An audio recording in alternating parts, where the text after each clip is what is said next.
Hello everybody, this is Jeffrey GT7 and welcome to the episode. In this episode we got ourselves two builds. We got one build we're going to be using for Tokyo Expressway 600 and a build to use for Sardegna 800. The first one we'll be covering is going to be the Mercedes-Benz GTR, and for both these builds I'll be going through how to get the cars, the setups, and parts if those cars need parts. Also, these runs will be using the Logitech G29 Wheel, so hopefully these both builds will help out for you to earn some credits. As you can see, the second build we're going to be using is going to be the Ford GT race car at Sardegna. So without any further ado, let's go ahead and get straight into this episode. Alright, so the first part of the build is of course on how to get the car. You can get this Mercedes-Benz GTR at Brand Central. It's going to cost you about $184,000 just for the price of the car. So just basically one easy win at the mall should easily give you more than enough credits just for this one car. Now we'll have to do a little bit of nerfing since this car is over 600 points, meeting the criteria for Tokyo Expressway, but that's how I get the car. Our next step, of course, is going to be the livery. If you guys want to follow me in the game, there's my profile, Jeffrey GT97 YT, and essentially that's just in case you guys would rather follow me rather than just searching your own liveries and just trying to copycat what I'm doing. So for the livery I'll be using is going to be a livery from the F1 movie.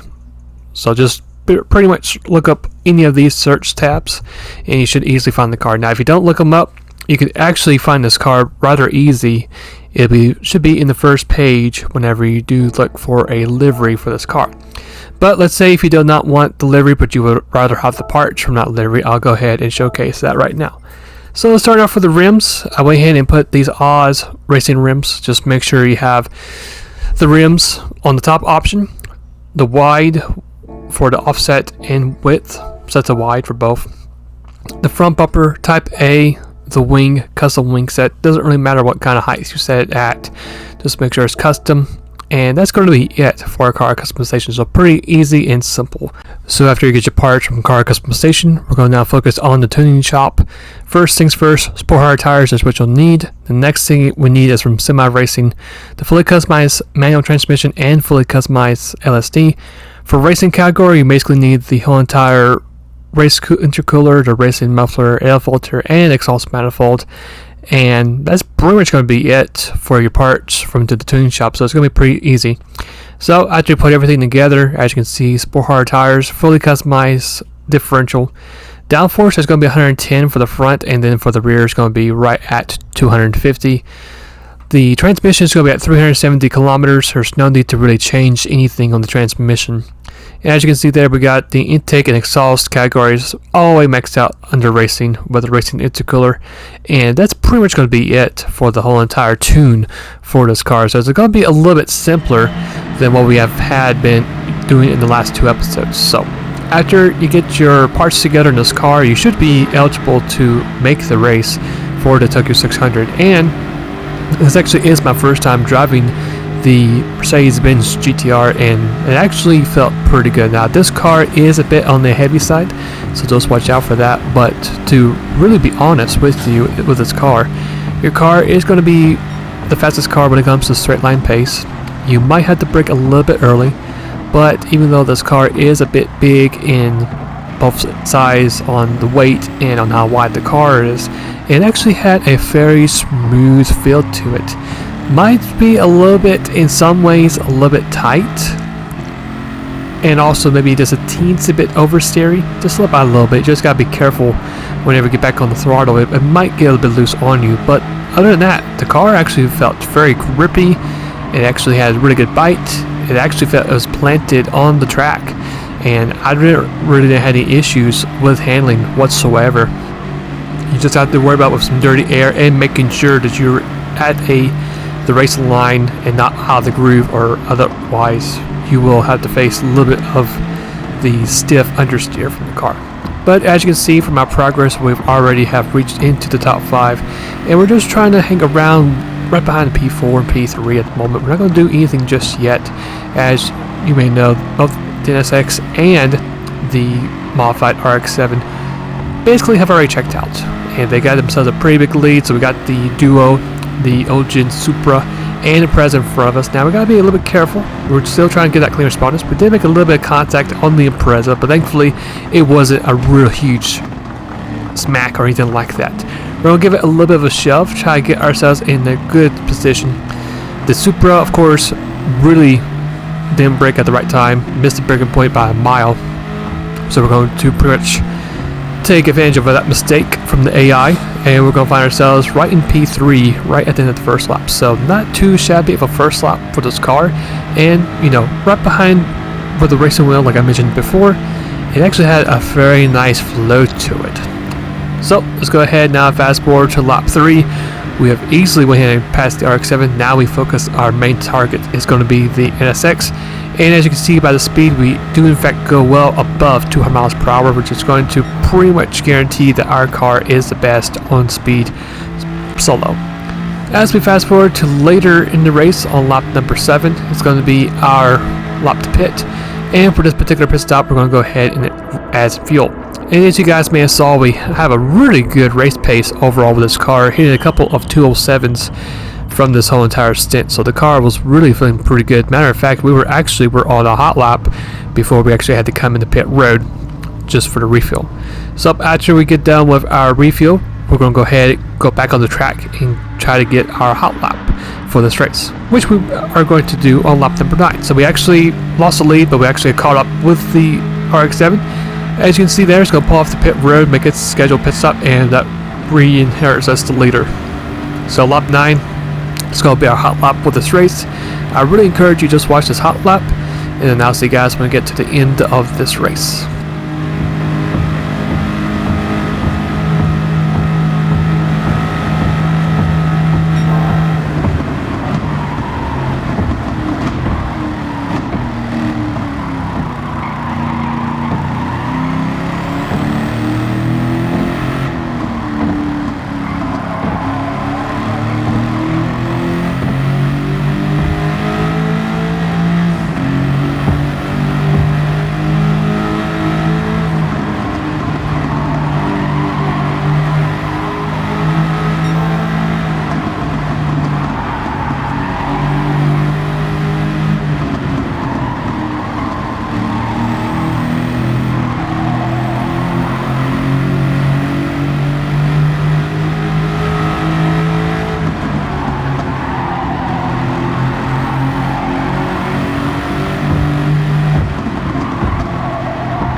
Alright, so as we fast forward to the end of the race, very smooth, solid lap. 207.1 was in fact our hot lap on lap number 9. As we cross the finish line, it's going to be a decently good total time of 26:15. I know there's some cars out there that can easily beat that, but considering what kind of car I had in disposal, I thought it was a pretty decently good time overall. Got ourselves that clean race bonus, and that's going to be it for race 1. So race 2 with the Ford GT race car, here's how you find it at Brand Central. It's going to cost you 1 million credits just to buy this car, so just make sure you get some plenty of credits before you get this car. And to be honest, since we're going to Sardegna, it is 800 pp for this race, so we're going to go straight to the tune itself, because the livery doesn't really matter if you have a specific livery or not, because no matter what you put in the car, you're going to be a little bit shy of reaching over 800 points, especially for this car. So there's the first part of the tune. Racing Softs is going to be the salt tire I'm using for this race. If you want to go ahead and just copy the downforce, you can. Also the transmissions, 430 kilometers. No special tune from that either. medium RPM turbocharger. It's going to be our turbocharger kit for this car, and that's going to be pretty much going to be it for the tune. And with this particular car, I wasn't too sure how I was going to feel or how I was going to drive at Sardegna, but I can say we actually did pretty well in this race. So let's go ahead now and make our way to the track. Now, there actually is a little bit of strategy in this race, and unfortunately, I have this set to replay camera. So the only thing I'll let you guys know is that on the fuel mapping, it's going to be number 2. And you're pretty much going to be in this setting for the whole entire race. That's what I recommend on doing. The other thing for this car that you must do is what I like to call is half shifting. Now, if for some reason, if you're an automatic driver, then what I suggest to do is to either, 1, increase your fuel map to a couple more notches you actually have a good bit of fuel saved over, or you can actually go ahead and adjust your gears. You can do that too. But for right now, for this particular one, we're going to be on fuel map 2 for this entire build. So with this car, we actually do have a good bit of race speed pace. Your car should easily be the fastest car on the straightaways. As you can see, we're going to make a nice run on the Corvette. And pretty soon we're going to actually catch up to this group of drivers. And the car itself, even behind the wheel, it actually felt pretty grippy. It felt really good. I didn't really had any issues with any oversteer or the tires not gripping from the rears, which actually surprised me a little bit. I was really expecting the car to be somewhat loose, but apparently the car felt pretty much well dialed into the racetrack, and we are making a lot of passes pretty quickly with this run, making a pass on the outside on the Aston Martin. And you can see for our first lap, it's going to be a rather good first lap for us, as we're going to find ourselves right in possibly the top 3 depending on how good a run we get from this last quarter. We're going to get ourselves some slipstream from the GTR, crossing the stripe, and we do in fact get P3 from the first lap. So very good first lap overall. We're going to crack within the low 180s before we get that breaking point. First turn, we're going to be in 3rd gear and basically try to keep the car steady and straight. And you can see doing the half shifting technique actually does help out too, especially with the tires and with the fuel management. So I would recommend doing that if you can. And pretty soon we should be within range of taking the lead from the Dodge Viper. And this Ford GT really felt very, very smooth. So if you do in fact have the credits for the car, or if you do have it in disposal, if you're looking for a very smooth, solid build, then this car right here has what it takes for that to happen. So as we go to the main straight, there's the Dodge Viper right there. We are gaining a good bit of time on the Viper. We should be within the next couple corners right behind it. As you can see, we gain a lot of time right there in that breaking point. As we go down the hill, we're going to get some of that slipstream from the Dodge Viper, make a pass on its left side, and then we're going to get ourselves the race lead. And from that point on, we basically just run away from it from the rest of the field. So let's go ahead and fast forward to our first scheduled pit stop, which is going to be lap number 5. As you can see, the tires are very much well worn out. So all I'll be doing here for our first pit stop, of course, is going to get a new set of tires and also get us some fuel. Now you can't see the tire change meter or the fuel map meter, but trust me, you are going to in fact change a new set of fresh tires and get fuel all the way 100%. And even with the worn out tires, the car did feel decently good to drive, but I could tell right off that the car did in fact feel a bit tighter and the tires were not gripping as well. So just taking that in consideration whenever you're doing a long stint run with these tires. But once we get done with our pit stop and make sure the behind is nice and clear, which it was at the time, we're going to go ahead and fast forward to lap number 7, which is going to be our scheduled hot lap for this race. So we're going to be racing in the onboard camera. I really encourage you guys to watch this onboard, and I'll see you guys when we get to our next pit stop.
Alright, so for our next pit stop is going to be lap number 10, and as you can see here, we actually got ourselves enough fuel.